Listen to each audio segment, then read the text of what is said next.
Gia Cát Lượng thông minh tuyệt đỉnh, sáng tạo ra bát quái trận giúp nhà Thục Hán bách chiến bách thắng, từng bước giúp Lưu Bị thôn tính thiên hạ.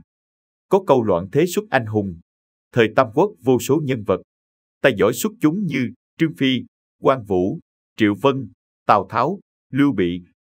Trong đó, người nổi tiếng nhất có lẽ là Gia Cát Lượng, người được xem là vị thần toán sở hữu tài lược tuyệt đỉnh, được thời Tam Quốc và cả hậu thế trọng vọng.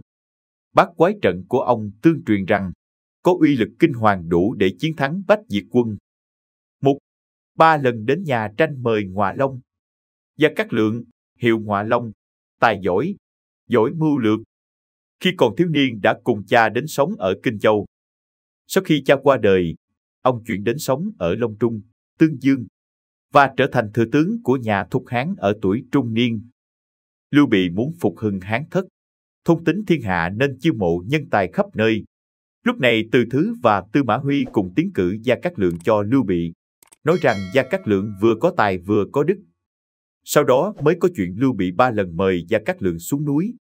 Lưu Bị không biết về tài thao lược của Gia Cát Lượng, nên muốn tận mắt xem thực lực thế nào, và cùng Quan Vũ, Trương Phi đến Long Trung, mời Gia Cát Lượng xuống núi giúp hoàn thành đại nghiệp. Song khi Lưu Bị lần đầu mời Gia Cát Lượng xuống núi, tình cờ ông lại không có ở nhà nên Lưu Bị chỉ có thể thất vọng quay về. Lần thứ hai Lưu Bị mời Gia Cát Lượng xuống núi. Đúng lúc trời có tuyết rơi, nhưng điều mọi người không ngờ là Gia Cát Lượng lại có việc phải ra ngoài thời tiết như vậy, nên cuối cùng Lưu Bị chỉ có thể để lại một bức thư, thể hiện mục đích của mình. Nội dung bức thư này không chỉ thể hiện sự kính trọng đối với Gia Cát Lượng, mà còn giải thích mong muốn Gia Cát Lượng hỗ trợ ông hoàn thành đại nghiệp. Trước khi mời Gia Cát Lượng xuống núi lần thứ 3, Lưu Bị cố ý ăn chay 3 ngày, nhưng Quan Vũ lại cho rằng Gia Cát Lượng không thể có thực tài và học thức, nên mới 5 lần 7 lượt không xuất đầu lộ diện, cho nên đề xuất với Lưu Bị không cần tiếp tục cố gắng. Trương Phi muốn đi theo Lưu Bị và dùng dây trói Gia Cát Lượng lại, bắt ông quy phục Lưu Bị, nhưng Lưu Bị không đồng ý.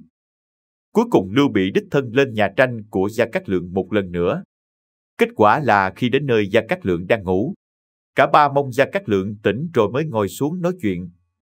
Sau vài câu chuyện đơn giản, Gia Cát Lượng thấy thái độ của Lưu Bị rất chân thành và nhiều tham vọng nên quyết định giúp đỡ. Cả nhóm bàn cách lấy thêm đất đai. Gia Cát Lượng đề nghị liên thủ với Tôn Quyền ở phía đông, chiếm Kinh Châu và Ích Châu trước, sau đó bình định toàn bộ Trung Nguyên. Từ đó về sau, Gia Cát Lượng và Lưu Bị sát cánh chinh chiến, chiếm hết thành này đến thành khác, lập nên nhà Thục Hán. 2. Bát quái trận thiên biến vạn hóa.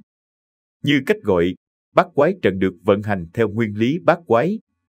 Trong Tam Quốc Diễn Nghĩa đã từng nói về sức mạnh của loại trận pháp ảo diệu này của Gia Cát Lượng, uy lực có thể chống lại 100.000 binh tinh nhuệ.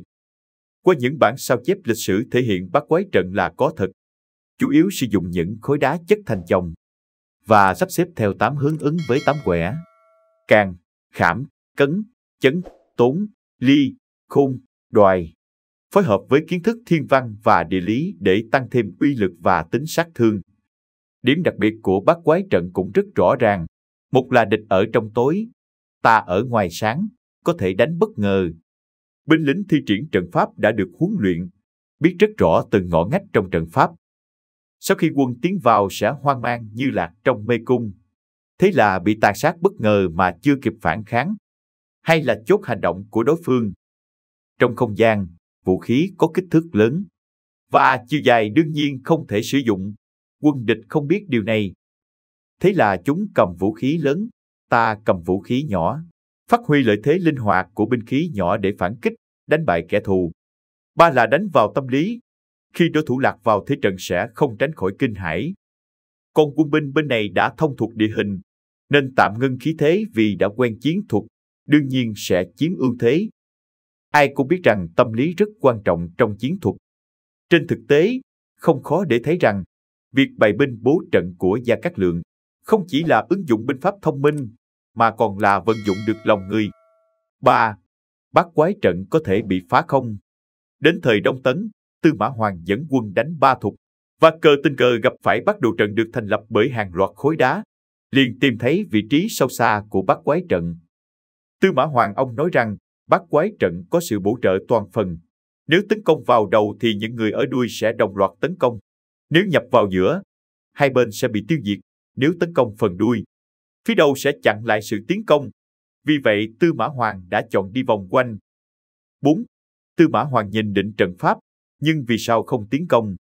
Trên thực tế, Tư Mã Hoàng ông chỉ là nhìn thấu trận pháp, nhưng không biết cách giải, nên không muốn lãng phí thời gian và nhân lực để khám phá giải pháp khó nhớ này. Không ai biết bên trong như thế nào, sau khi tiến vào có thể đi ra được hay không. Trực tiếp đối đầu chỉ có thể tìm thấy đường chết. Vì vậy, Tư Mã Hoàng mới chọn đi một vòng.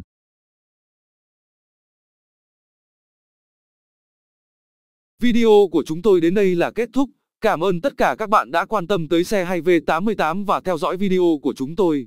Đừng quên like, share và đăng ký kênh nhé. Đặc biệt đừng quên bật chuông để theo dõi những video nhanh nhất.